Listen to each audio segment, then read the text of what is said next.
Mental Health Action Day, and we're here at the City of Santa Monica Annenberg Community Beach House to shoot a panel for mental health with Sophie and Jaffe.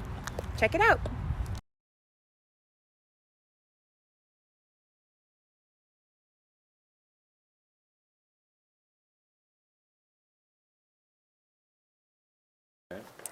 Hi guys, how are you? Good. I'm excited to talk to you guys today. I'm Erin Ryan, Executive Director from NAMI, West Side Los Angeles. And I know you guys know what NAMI is, but not everyone knows what NAMI is. So it's the National Alliance on Mental Illness. It's the nation's largest grassroots organization dedicated to improving the lives of people living with mental health conditions and their loved ones. And wow, do we need that right now more than ever? More than right? ever. More than right? ever. No doubt. Yeah. No doubt. I'll introduce myself next. Yeah. My name is Jaffe. I studied psychology. I have a PhD in psychology from UCLA. I specialize primarily in addiction and mental health conditions associated with that. But I get to see people all the time who struggle with mental health issues. I'm so happy that this is finally coming to the forefront, and in pretty obvious ways that we've all been under for the last year here.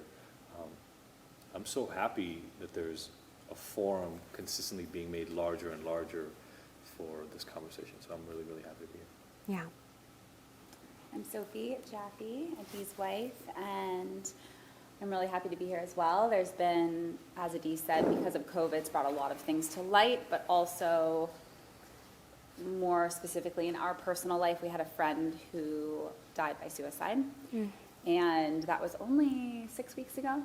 So it's very fresh. So sorry. Yeah, we'll talk about that more as we keep going. But Adie and I work really hard to work with couples who are going through generally deep trauma in their relationship, because we went through a really traumatic couple series of events in our relationship in the beginning. Wow. So now we are so excited to be able to help couples find their path, whatever that means. My life is very much wellness, where we have 3 kids between us, and just kind of paving the way for what the future can look like when it comes to all of these really important subjects. Part of our goal here today is just bring awareness to the reality of mental health for everybody.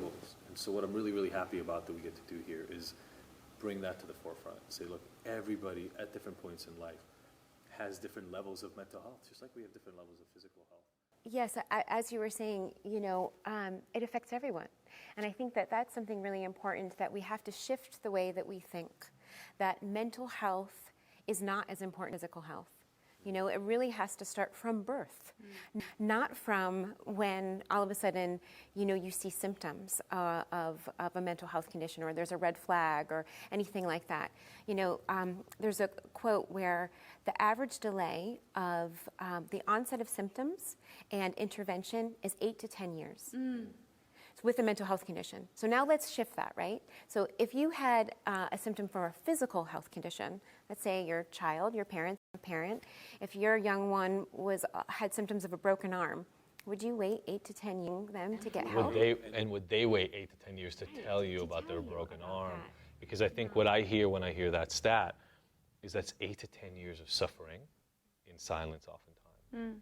And if you really think about that, we've all just had a year of a lot of stress and a lot of suffering. Imagine 8 years, not 1 year, 8 years of having this internal sense that there's something wrong with you, you're somehow broken, you haven't figured out how to live like the normal people, right? Which is such a dirty word sometimes. Right? There's a sense that if your mental health is not perfect, you're somehow abnormal. Absolutely, absolutely. You hit upon so many different points, and one specific thing that you said was to end the silence around it. That you have to feel like you're ashamed, shame, or you hold that because of stigma. And NAMI has a program called Ending the Silence, which is a really great program. It's mental health education for middle school and high school students, where we're trying to end the silence surrounding mental health, so you can speak up, so you can share your story. And it's with 2 presenters, and it's a lead presenter and a youth presenter. What's really special is hearing from the youth presenter that shares their personal story, their mental health journey. And it gives them freedom for these students that are sitting there to look at somebody that looks like them, that says like, wow, I'm going through that too. it doesn't have to be extreme. It doesn't have to be that you have anxiety attacks every day. And we were talking about this before the panel started, and I was saying I used to just, when things were really bad, feel really overwhelmed and sometimes feel like I was going to have a panic attack or anxiety levels were high. Yeah. But my normal baseline was zero.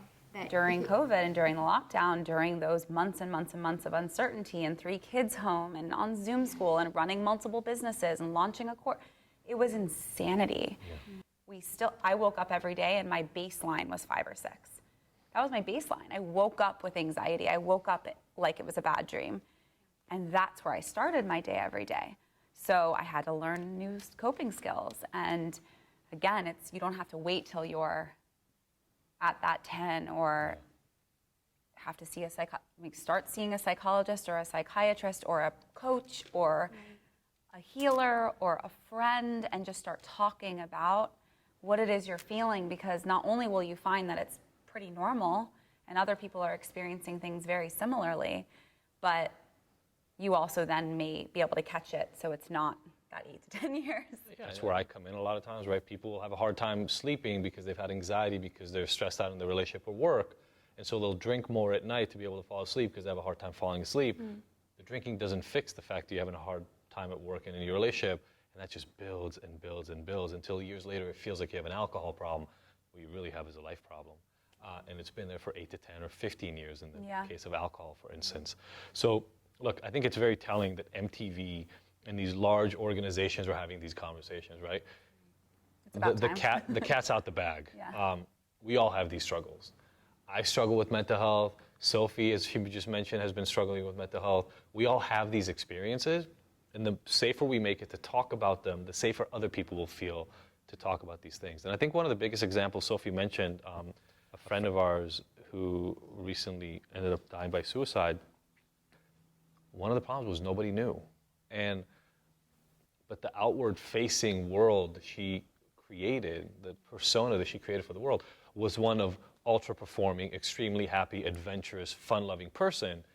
And I know through conversations with her that one of the problems that she was dealing with regularly is feeling like an imposter, feeling like she couldn't speak openly about what she was really struggling with because people had expectations of her, feeling as if she was really honest with her audience, they would leave her. And what would that mean for her life? And would that mean that she's not worthy, et cetera? And so these were the ongoing struggles. But really, like the level of, there were so many different layers, but her questioning of her own purpose was really a big thing. So that was one of the big overarching themes of her deep suffering, was this lack of purpose. And the fact that she did have an online platform, which is really scary, is that the online world is a whole different beast. And even especially for kids that are preteens, teens, this is why my kids don't have social media, because it is a scary, scary world. And she was online bullied, she was cyber bullied, people made trolling videos about her. And even, the last screenshot on her phone that she took before she took her own life, the last screenshot she took was a YouTube comment that wasn't that bad. It wasn't bullying as one would think could be as bad as it could be. It was a comment alluding to the fact that she wasn't in a good place and that her video seemed a little lifeless and that they could tell there was something wrong. And that's what was her last screenshot, kind of like, see? And so it's like this. Everybody can tell the facade was can't even hide it.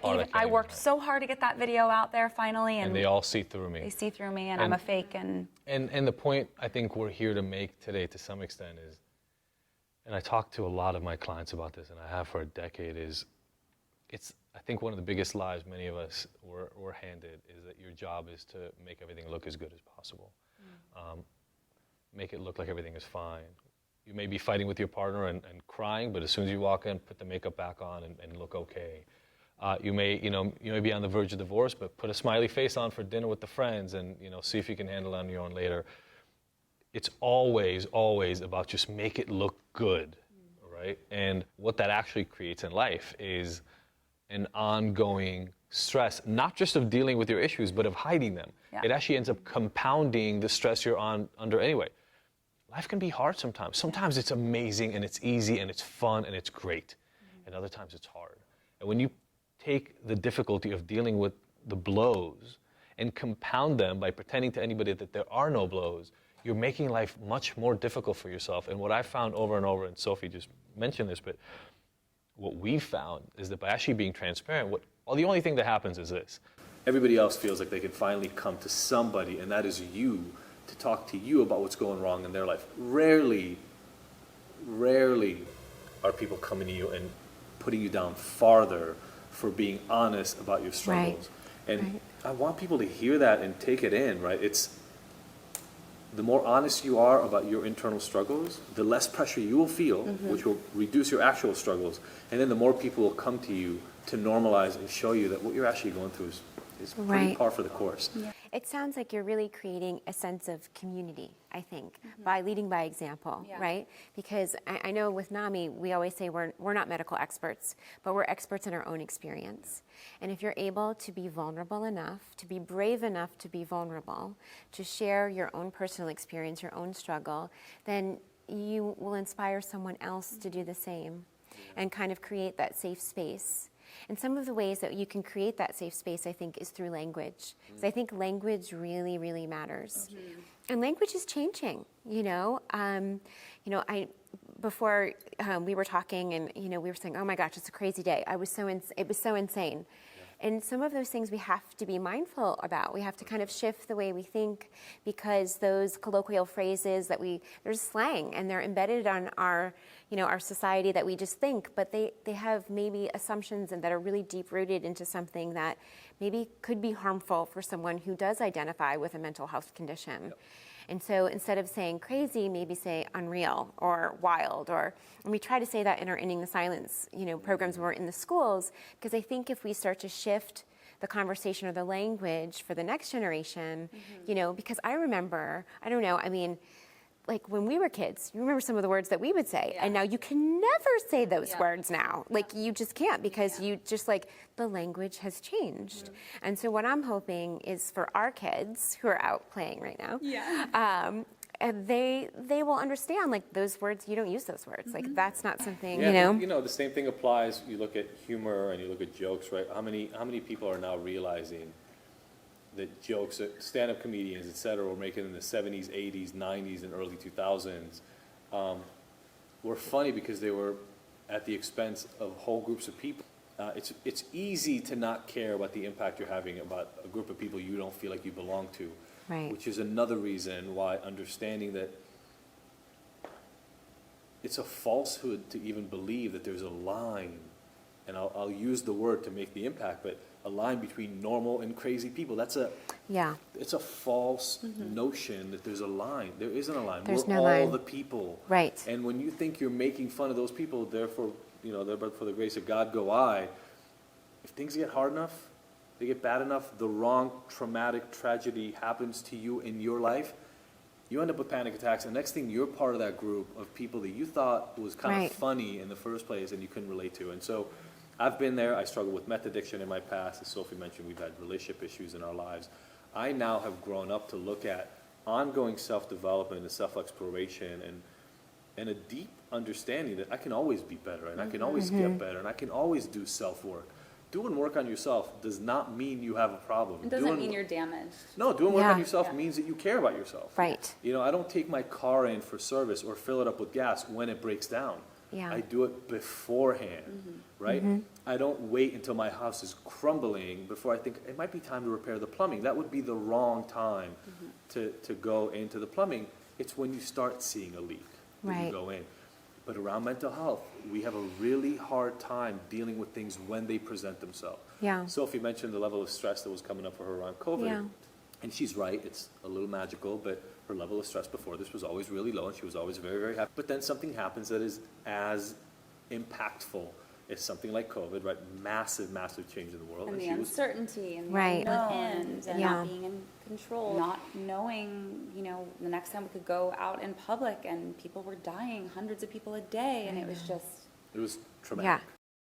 Traumatic. We're all, I think coming off a severe trauma. Yeah. And so Sophie, having very little life experience living in that space, didn't have a lot of coping strategies. So for many, many months, she tried to deal with it completely on her own and didn't understand why it was stacking.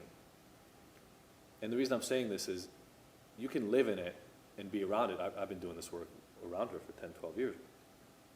But it wasn't until she experienced it and it started building up that we said, we have to do something. You're having a really hard time managing day to day. And she had to start asking for help. And for me to step in and help in ways that I hadn't helped before, she didn't have to ask for that ever before, but now it was relevant. Right. And it's the asking for help and asking for space and asking for alone time when she needed it, or extra resources that And she again, could get. just normalizing that. Like, Right. as a mom to 3, I'm asked all the time, and I have a very public, Yeah. life. I'm an influencer. I have a public account. I have a lot of followers. I have a lot of people. I have a big community. I've been in wellness for the last 10 years. I have a superfood company. I have my own little community within that. So I've been in this world of sharing and, like you said, leading from example. And people constantly are like, how do you do it all? I don't have that amount of energy. I'm like, Yeah. I don't do it all myself. Right. There's not a chance I could do all of this alone. The amount of people supporting our family, us, our livelihood, our mental health, from therapists, healers, nannies, people that help clean our house, we have so much support and help, and that's imperative. That's a non-negotiable. Yeah. We have to get a date night at least once every other week. We have to have someone help clean the house. We have to have, someone help, or else we're not going to have the lives that we love. And there's nothing wrong with moms, dads, people asking for help. You don't have to be in code red. Right. It can just be, Right. instead of living like a martyr, like many mothers do, and Yeah. sometimes fathers, like, I just have to do this thing because I said I wanted to be a mother. Just muscle through. Just muscle through, Yeah. and then bitter all the time. And then what does that do to you? Right. Right. What does that do to your system? And that little bit builds up, and then you build resentments. And let's just start now. Like, get some support. Get, You know, to start. to Morning. Oh my God. Yes. Not midnight. Yeah, By yeah. 3 p.m. I it was mean, 8 or like 9. when the fifth, Yeah. 6th month of Zoom school came in, I'm with you, girl.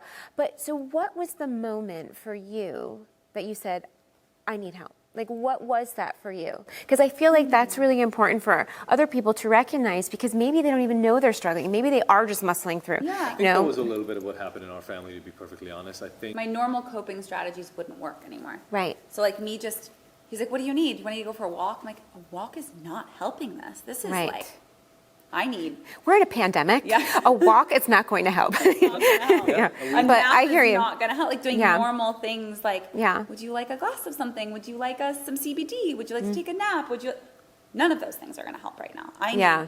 rehab. I need months of a retreat. I need Yeah. to go somewhere Yes. Yeah. and be helped and healed. And that wasn't a reality. That wasn't going to Yeah. happen. So I had to find it within myself and with my resources and ask for more help. And some of it was I started taking over some things that I hadn't done before.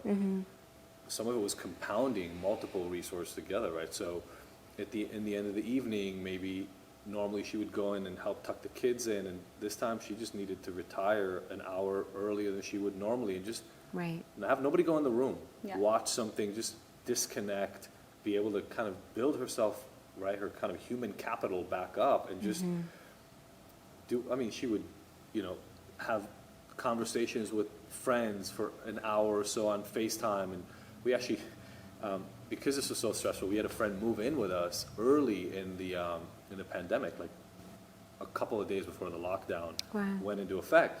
So Sophie actually had a friend living with us, which really helped in certain areas. And sometimes they just needed time, Yeah. right? It didn't matter that the rest of us were in the house. I mean, it mattered, but I felt like at the time I could handle it. So they would have their own time to just hang like out. And giggle fest. Yeah. Like sometimes you just need a laugh and Right. just until you cry or pee yourself. Like it's just, Right. Right. sometimes we need those like childlike coping. And also, like you said, you asked, how did I know?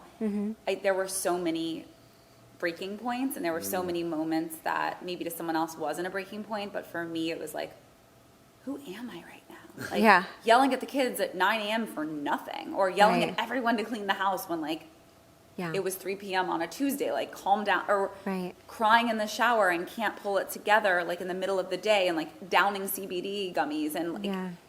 I just was like, grasping for something to help me, and we figured it out as a team, but I had to ask for it because he wasn't able to just read my mind, which for some reason after 16 years, he still can't read my mind. I'm taking that course right now. Yeah, I'm yeah. taking the mind Have my reading course. husband. It became more obvious, and then we still had to figure out a way to deal with it, because just being obvious Yeah. is one thing. And we got a knowing what to do. therapist, virtual therapist, that's been Right. helpful, and connecting to where that like anxiety or feeling, whatever the feeling is, lives in your body, very somatic, Right. kind of like connecting to the moment. And there's so many great resources out there. It's just Right. a matter of applying it, trying it, Right. seeing if it helps you in this moment Yeah. or not. I hear you. You know, I mean, one of the great things about NAMI too is that all our resources are free. Because sometimes finances can be a real barrier. So true. It's so expensive. So, you know, we have free support groups for family members who love someone living with a mental health condition, and then for people who identify with living with a mental health condition. So, and educational classes too. Because sometimes, like, I feel like if I'm a person, like, if I don't understand it, I have to learn about it. Like, I have to like dive in and do the research. And I think another thing that was really great, that just witnessing both of you and your communication skills as a husband and wife is just so lovely and beautiful. So, It took it's years hard to work. build, and to piggyback off of what you're saying, I think people should use these resources earlier, Yeah, right? And so, again, please don't wait. yeah, Your partner doesn't have to be struggling with type 1 bipolar and be in the middle of a break right now for you to use the resources. Well, no, and I just want to point out Lee, our friend. You can check her out. She has a GoFundMe. It's Life with Lee. It's her Instagram. You can find it that way. But she has a GoFundMe to help mental health. But Lee, even to the person she loved most in her relationship, or like I was her closest friend in LA because she moved from Canada. It didn't seem that she was going to take her own life. It seemed like she was struggling. right. She seemed like the way I seemed in COVID, but I wouldn't have taken my own life. And so it's confusing because it's not on the surface, and she was trying to express herself and use her voice, but we didn't have the resources to help her. And so Right. I would say not messing around when you do see even orange flags. I don't know if that's a thing, but not We just red, made it. but right Yeah. before. Pink Yeah. or orange, Like I guess. yellow, Right. like Yeah. as we're building up towards the red flags. When your like, spidey senses start like kicking in, you things start seem thinking. off and you're not Yeah. a trained professional.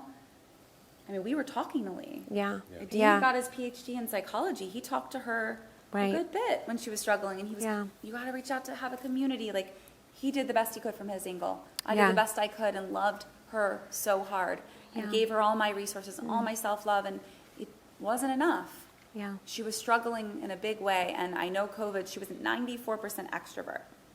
So what does a lockdown do to someone who has no friends because she just moved here, on top of being online bullied, on top of maybe struggling with some bipolar tendencies or depression? What does that do to a person? This is what it does. And so Yeah. we need to act on this and get free help or get whatever help Right. and talk to someone. And like, one of her boyfriend's regrets was not calling her parents sooner or her sister sooner, because they would have said, yeah, she struggled with similar things in the past. right. Wow. Having these conversations is medicine. And But really, research shows that if you ask the question, you know, are you thinking about suicide? You know, really direct. I think that it's actually proven to reduce the tendencies for people to make a plan or to follow through with it, because it shows that you care enough to ask the question. And it's a really tough question to ask. It's a tough question to ask because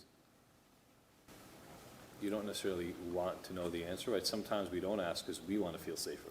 Yes. We don't want, if the answer is yes, we may not know what to do. what do we do? And I think Yeah. that's, If yeah, it's so, a yes.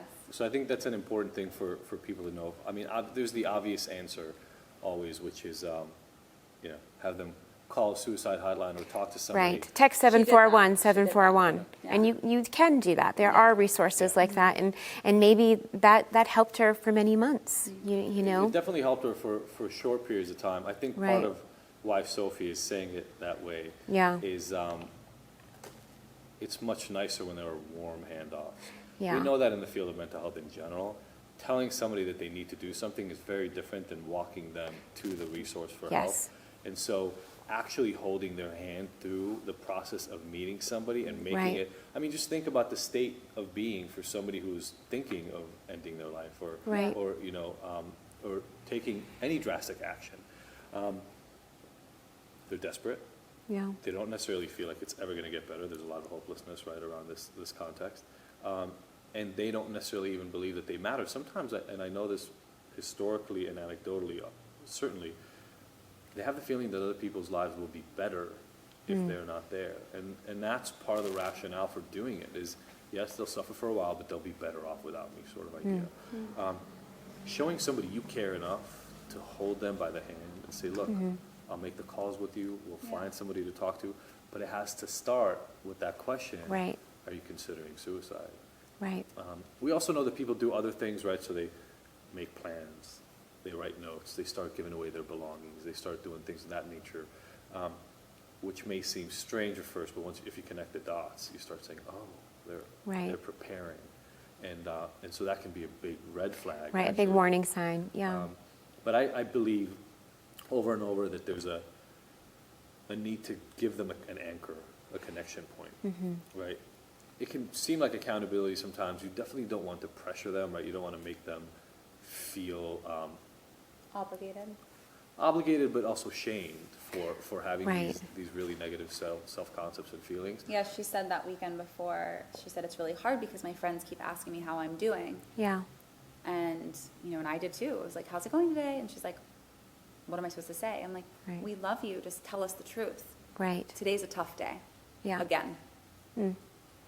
And also just by saying it, it can release something instead of just not responding or pretending things are Right. okay. Right. Like Adi was saying earlier, that pressure continues to build. And then it's Yeah. not even about the thing anymore. Now it's about this other thing. Right. The compactness of everything. Look, Yeah. I think I really want people to have some actionable items. So obviously Yeah. one of the things is, I think, is you talk about it.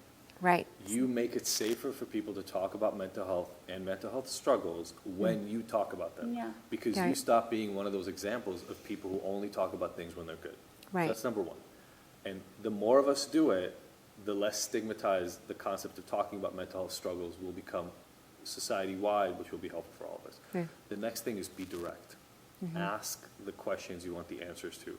I needed to ask Sophie what's going on when it was clear that she was unable to function in the way she had for the 10, 15 years that I've known her before. It was something was off. I needed to ask for her to go, no, I'm fine. Oh, wait, no, I'm not fine. Let's figure out what's going on here. Ask the question. If you're afraid that somebody is down the path enough to be considering suicide, ask them. They will answer you. They may not give you the right answer, but they're not going to give you the answer if you don't ask the question. Right. And then the next piece that is important, one of the ways we show people that we care is we give of ourselves. I think that's true societally in general, and maybe we need to work on this a little bit as a society overall, right? Less hoarding and me, and more giving, and how do we make other people's lives better? But one of the ways you're going to show people who are in the middle of a struggle that you care is by helping them find solutions. Because if you don't, and you just ask the question of, are you okay? And they say, no, I'm not okay. And then you don't offer any actual help. Right. What you're saying is, okay, cool, thanks for telling me. I hope that made you feel better. Now I feel better. Now go figure it out on your own. If things are bad enough, maybe they don't feel like they deserve to feel better. Maybe they don't feel like they have the resources, money or otherwise. Right. Even the mental and psychological resources, emotional resources to go talk to one more person, like a therapist, about their problems. If you can help them and guide them, it may make all the difference of them making that outreach. And language matters about how you talk about this. And one of the other things I think is really important is to use person-first language. So with other conditions, like if your dad or if your brother has a heart condition, you would say they have a heart condition, or they are struggling with cancer. You wouldn't say my dad is cancer, my dad is So I think it's really important to use person-first language so that we are recognizing the experience of the mental health condition, that it doesn't define who that person is. It only is a part of who they are. I'm so big on this one. I mean, this is where shame came for me. In my TED Talk, I have this line that says, "My name is Adi, but I'm not an addict. I'm so much more." And it's speaking exactly to the point that you're making. When somebody struggles with depression, they struggle with depression. Right. They're not depressed. Right. They're not a depressed human being, right? Right. When they struggle with addiction, they're not addicts. They're somebody who struggles with an addiction. There's a finality and a consistency, a static nature to labeling the person as their problem. If I am depressed, then I can't be happy.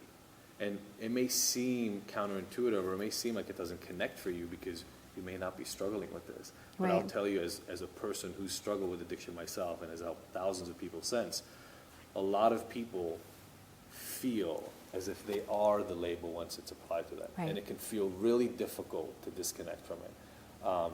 So I love what you're saying right now. Yeah. I think, the reason people feel shame is because of the stigma associated with the labels that are attached to them. Right. Shame is the feeling you feel when other people stigmatize you.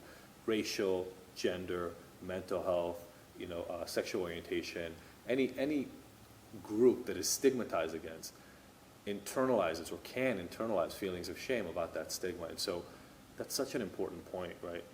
Yeah. Well, even medication, like medication is stigmatized. Medication is shameful. Right. And so all of it, it's not that there's one answer, but looking at the whole picture and seeing who you need to see, whether it be a psychologist, a psychiatrist, a healer, a coach, taking a course, free resources from NAMI. Absolutely. And So much better than he was even 6 months ago. yeah. Open, loving, a great father, a great husband. He couldn't do that when he was not on these meds. Yeah. He couldn't. Right. Right. So all of it, it's not that there's one answer, but looking at the whole picture and Right. seeing who you need to see, whether it be a psychologist, a psychiatrist, a healer, a coach, Yeah. taking a course, free resources from NAMI. Yeah. And I think, too, like education and shifting that for our kids is really important. And being that it's Action Day, I wanted just to talk briefly about, actually, there's a bill, SB 224, by Senator Portantino here in California. So it's a local or state initiative here in California. And it's to have required mental health education in schools from first grade Great. to 12th, age appropriate. So it's required that at least at one time during the course of the year, they have to have mental health education. That's great. I mean, we have physical education. Why not have mental health education? It's so necessary. Well, there is a petition. So if you go to namila.org/takeaction, you can sign the petition. And it's, that's how we create change on all different levels with conversations like this, changing language, reaching out for help, hope, support, but also on that higher level too. I think it's really important. So we get the education that we need, especially for our kids. Absolutely. At home, in Yeah. schools. It can Everywhere. It can all change once we create change with a younger generation, right? Yes. Because then they just grow up with different Yeah. expectations. Completely. Of what is normal, and everything is. Yeah, Our notions, our stories are no longer really as relevant. right. Speaking of our kids, We're going to do a quick thing. Watch these girlies. Ready? And Dad is going to shoot us. Ready? You ready, Dad? Yep. Okay. I'm feeling so mad today. Hi, Ava. What's up? I'm just feeling so mad. Okay, maybe I can help you. How? Let's try doing starfish breathing. What's starfish breathing, Harper? It's when you put your hand out like this, and it's like you're shooting calming powers. Then you point your finger on your other hand, and then once you get to the top of this, you take a breathe in, and then you breathe out once you get into that middle of your finger. Now let's take a couple seconds or minutes to do this exercise.